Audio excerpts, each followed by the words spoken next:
बना पकड़ के ऊ होठ चाटेला, सखी जो बना पकड़ के ऊ होठ चाटेला, हाँ जो बना पकड़ के ऊ होठ चाटेला।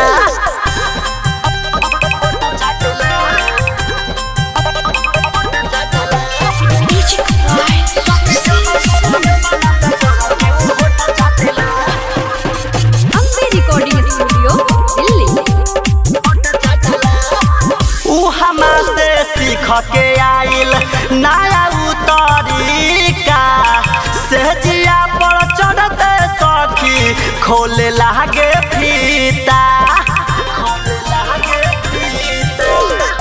ऊ हमा से सीख के आइल नया तरीका से जिया पर चढ़ते सखी खोले लागे फीता।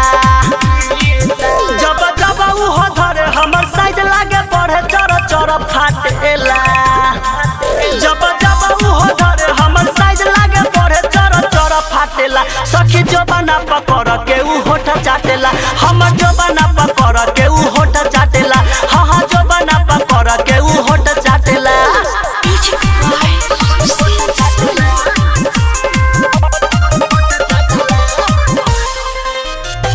हमरो ई फूल है लागल भीतरी से दम हो, सहे मंगल राजन मारे सात आइटम हो।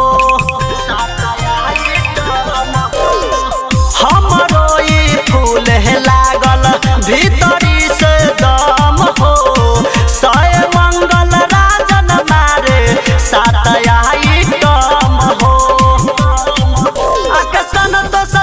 पूरा डाल देला अंदर नस नस फाटेला, आके राइटर विदेशी मजा लेता वो देसी नस नस फाटेला, सखी जो बना पकड़ के ऊ होठ चाटेला, हमर जो बना पकड़ के ऊ होठ चाटेला, हाँ जो बना पकड़ के ऊ होठ चाटेला।